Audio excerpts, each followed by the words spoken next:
La Policía Nacional está con nuevo comandante hace pocos días. El presidente de la República nombró como nuevo comandante de la institución uniformada al general Pablo Dávila Maldonado, quien en sus primeras declaraciones envió un mensaje a la ciudadanía y a la fuerza policial en el sentido de que se va a realizar una depuración en la institución. Esto debido a varios casos de irregularidades en los que lamentablemente han incurrido un grupo de uniformados que manchan el nombre de la institución.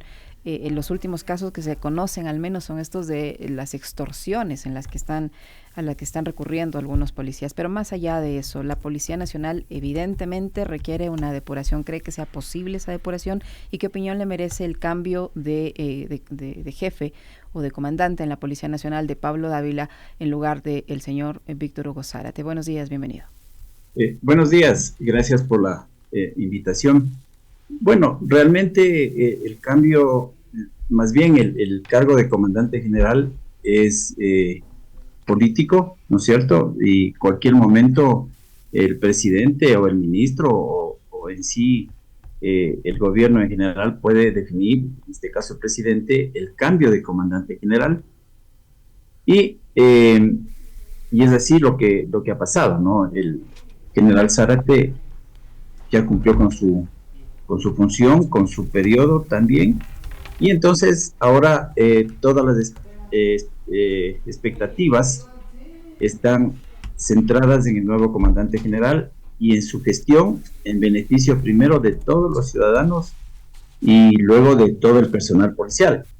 Y verdaderamente yo pienso que la Policía Nacional y hacer la institución básica de la seguridad ciudadana necesita entrar en un proceso de depuración, al igual que muchas instituciones que lamentablemente el crimen organizado ha filtrado, yo diría, a la mayor cantidad de instituciones del Estado, empezando desde el tema político, en todos los poderes del Estado, empresarios y, es más, en las autoridades que ejercen el control, porque ese es un objetivo que tienen las organizaciones delictivas de reclutar a miembros de Fuerzas Armadas, de policía, jueces, fiscales, primero para tener información, facilitar el tráfico y luego buscar impunidad.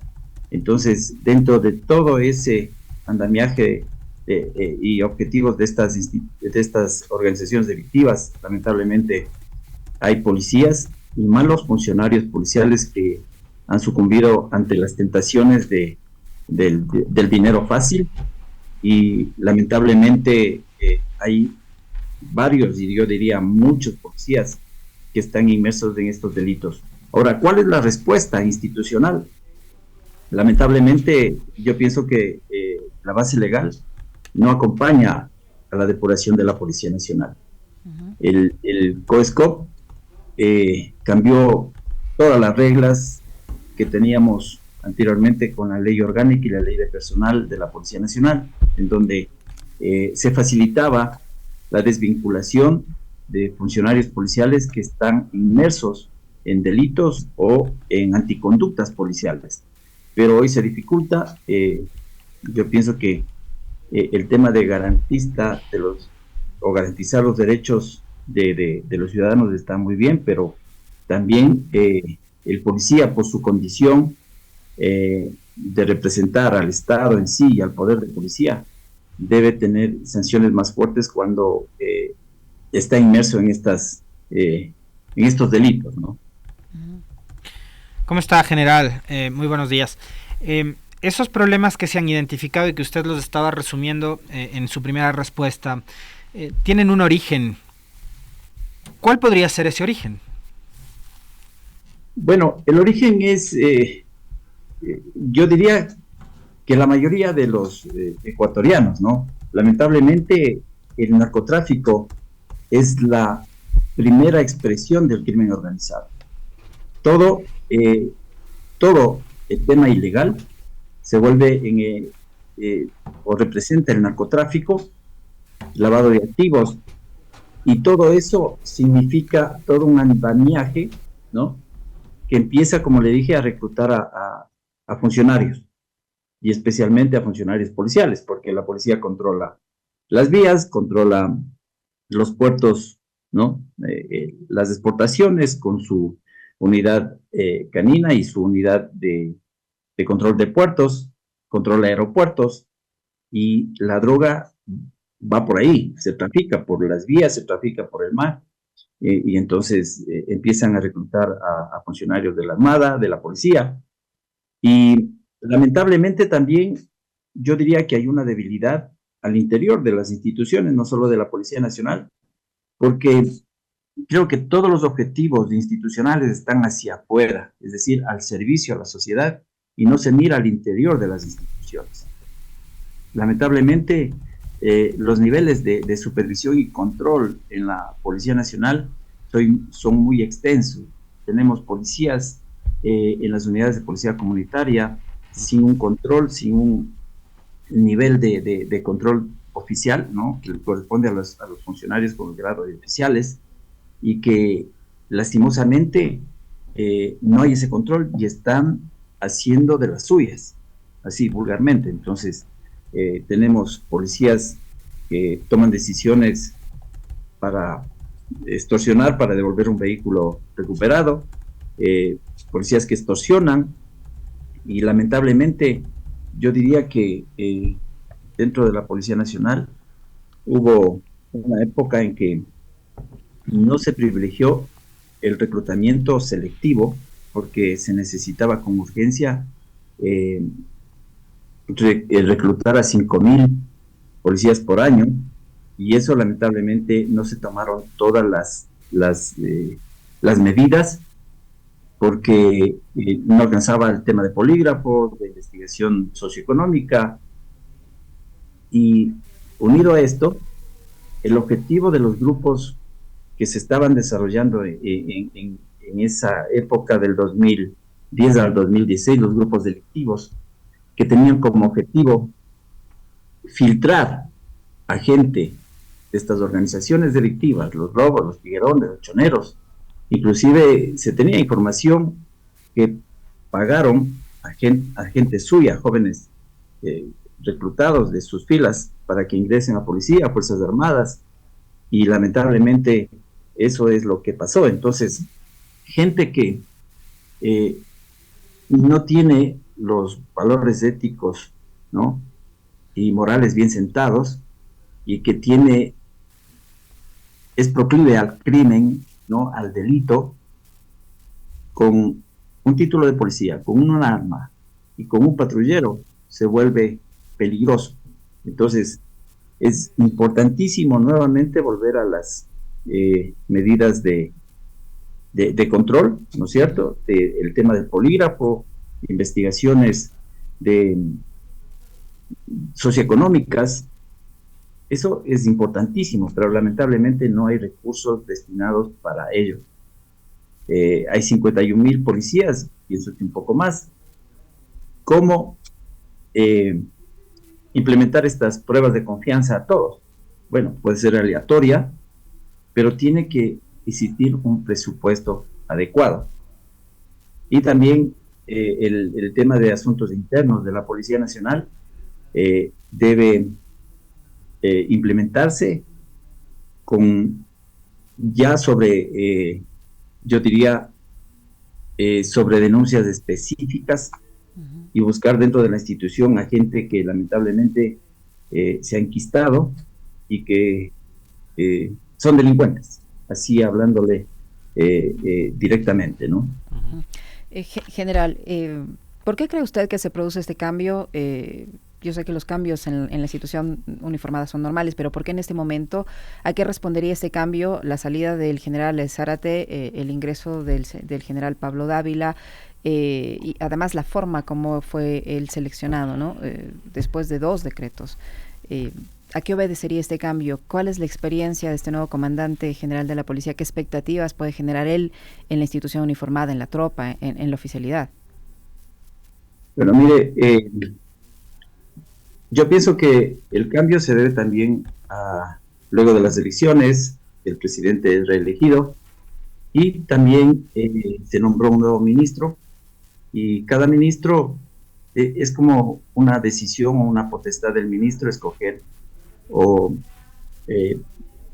elegir el comandante general o ponerlo a consideración o recomendar al presidente al comandante general. Entonces, cuando hay este cambio de ministros, sí hay como esa, yo diría, inestabilidad, que todo el mundo dice, bueno, cambiará el comandante general, ¿a quién nombrará? Y lo que dice el COESCOB es que se debe nombrar al primero de la terna, ¿no es cierto? Uh-huh. Entonces, o no, a cualquiera de la terna. Y es así que se nombró una terna, se nombró comandante general por un tiempo, una hora, y se nombró al actual comandante general. Yo pienso que todos los generales están capacitados para comandar la institución. Y pienso también que el ministro tiene una nueva visión, nuevas estrategias para mejorar la seguridad ciudadana. Y quien esté al mando de la institución, yo pienso que hay una cultura institucional que permite que todos trabajen para los ciudadanos, es decir, para garantizar la seguridad ciudadana. Ahora, de ahí a que existen muchas falencias todavía en la institución, que se necesita, por ejemplo, yo diría una de ellas es repensar en el modelo de policía comunitaria. En algunos sitios ya la policía comunitaria, en algunos sitios como Durán, Nueva Prosperina y otros sectores del sur de Guayaquil, en algunos lugares de Machala, de Manabí, ya se necesita un policía experto en operaciones especiales, inclusive con equipo, armamento y vehículos diferentes. Es decir, tiene que tener un poder de fuego superior al que tienen los delincuentes en la calle. Entonces, ¿por qué los delincuentes se han tomado los barrios? Porque tenemos una policía preventiva débil. Tenemos 2, 3 policías por turno y un patrullero. Ahora ya están mejorando los patrulleros, han cambiado, pero todavía la presencia policial es débil. Entonces, en barrios, en parroquias en donde los delincuentes cuentan con al menos 50, 60 jóvenes predestinados y decididos a enfrentar a la policía, entonces las extorsiones empiezan como ya a hacerse normal. Y 2, 3 policías, ¿qué pueden hacer ante esa fuerza que tienen las organizaciones delictivas en los barrios? Entonces, hay que fortalecer la presencia de la policía en los barrios, que la presencia sea disuasiva y que nuevamente le respeten y le teman a la policía estos delincuentes. Entonces, eso es lo que está pasando lastimosamente. La policía y el Estado está teniendo una buena respuesta en la lucha contra las organizaciones delictivas, contra los objetivos de mediano y alto valor. Es verdad que se han detenido a miembros de las organizaciones delictivas, pero estas organizaciones delictivas empiezan nuevamente a tener un líder, y cuando un líder es capturado o es asesinado, inmediatamente surgen 3 o 4 dentro de la organización que quieren ser los líderes y empiezan la violencia nuevamente, las matanzas, los sicariatos. Entonces, el tema de violencia en el Ecuador se volvió ya estructural, es decir, y epidémico, es decir, que lastimosamente ya está de pura de alguna gente, de esta gente que está dedicada al tema ilegal. Y eso es peligroso porque los ciudadanos de bien, que somos la inmensa mayoría, estamos en el fuego cruzado de estas organizaciones. Uh-huh. Entonces, yo pienso que hay muchas cosas que hacer, y lo que siempre repito, nuestra frontera es permeable, totalmente permeable. La droga ingresa por la frontera norte, y todos otros artículos que necesitan las organizaciones delictivas por la frontera sur. Entonces, no tenemos un dispositivo real de frontera para evitar el ingreso de la droga. El 70% de la droga ingresa por la vía terrestre, y utilizando los sistemas de carga, empresas de carga legal. o sea, empresas constituidas y que lastimosamente ceden ante la presión o por el dinero que les ofrecen para transportar, y todas convergen al puerto de Guayaquil, las que vienen por tierra, ¿no? Porque del puerto de Guayaquil sale también, según análisis de ONGs y que se especializan en estos estudios, el 70% de la droga también sale por ahí, por el puerto de Guayaquil. Ahora, Puerto Bolívar también está violento, las matanzas ahí vienen por la presencia de un cártel mexicano ahí, y todo es el tema de drogas. Entonces, miren que el narcotráfico, si no controlamos las fronteras, seguiremos teniendo estos problemas, y queremos controlar al narcotráfico, al microtráfico, cuando ya esté en las calles, y eso es casi imposible. General, en los días anteriores también ha trascendido la noticia de que será la Policía Nacional la que asumirá el control del tránsito en al menos 25 puntos estratégicos de la red vial estatal. Esto va a suceder a partir de las 0 horas del próximo 12 de mayo, como parte de un convenio que ha suscrito el Ministerio del Interior con el Ministerio de Transporte y Obras Públicas. ¿Qué tan conveniente es que la policía deje actualmente sus actividades que pueden ser estratégicas y demás del control de la seguridad en puertos, etcétera, ciudades, en fin, y pase nuevamente al control del tránsito en estas 25 vías del país? A mí me parece una decisión acertada, pero debe ser completa, no debe ser únicamente un convenio, porque me parece que es para un año el convenio, y se le debe regresar esa competencia que tenía la policía del control del tránsito en las vías nacionales, ¿no? En las vías estatales, por una simple razón. Un policía de tránsito, y me imagino que va a haber un importante incremento del personal de tránsito. Un policía está armado en primer lugar. Un agente de control de tránsito, sea de la CTE o de cualquiera municipal, no tiene arma. Entonces, tener policías de tránsito armados, ¿no?, en las vías, ya va a ser otra responsabilidad de la Policía Nacional. Inclusive, yo iría más allá. Debe existir un plan de control del territorio nacional, en donde la policía y Fuerzas Armadas tengan el control en ciertos lugares específicos y estratégicos para prevenir todo tipo de delitos. Mire que la minería ilegal,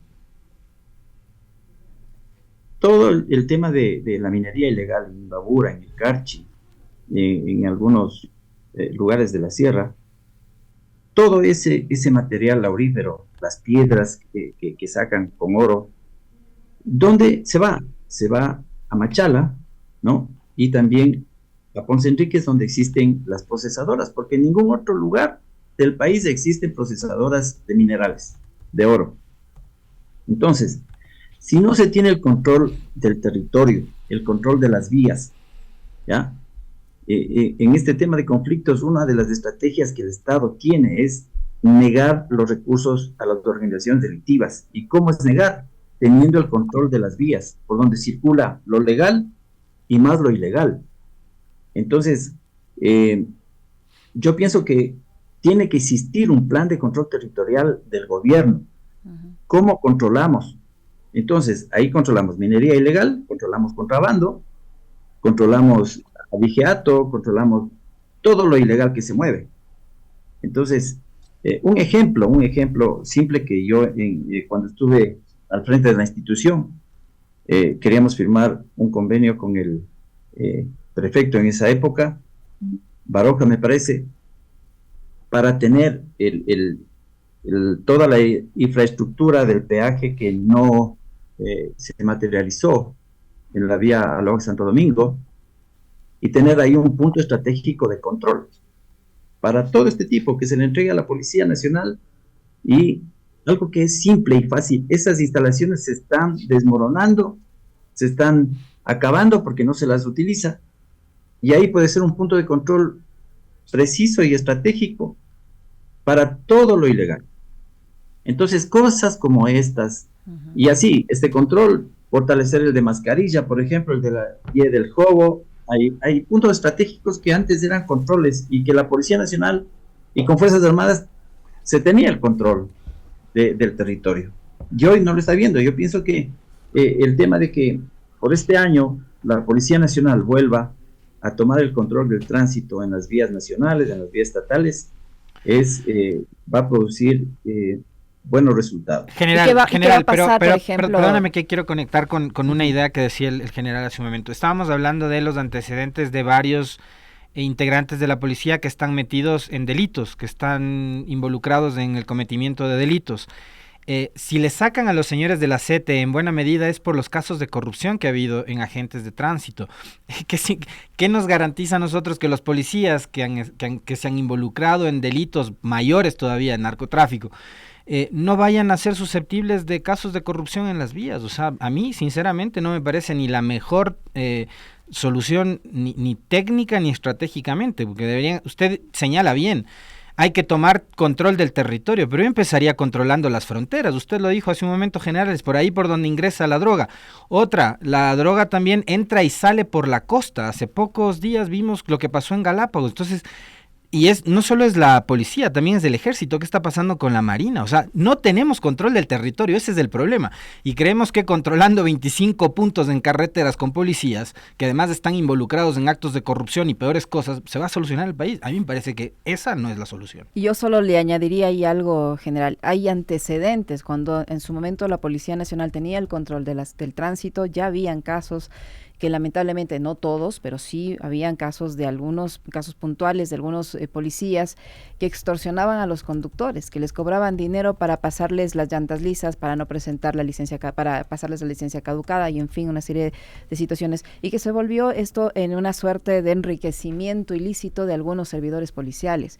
¿Y qué va a pasar, digo yo, con todo este grupo de policías que se van a destinar al tránsito y que actualmente estaban cumpliendo labores de control de la inseguridad? ¿Quién va a controlar los puntos o las acciones que realizaban los policías que ahora van a ser destinados al tránsito? Bueno, mire, siempre hay el peligro de la corrupción.